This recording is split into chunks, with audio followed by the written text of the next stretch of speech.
Hello everyone and welcome back to another video from Wake&Tech. In this video, I'm going to show you how to update the Reddit application. So let's get started right away.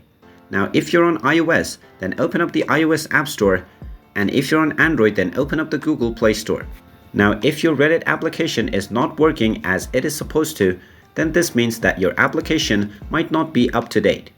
So in order to fix this, just go ahead and search for the Reddit application through the search box. And when you find the application, if you see an update button, instead of open, then you simply need to tap on it to install the latest updates.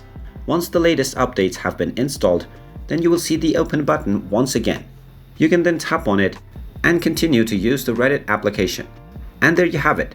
That is how easy it is to update the Reddit application on your smartphone. If you find this video helpful, make sure you hit that like button and subscribe to our channel if you haven't done so already.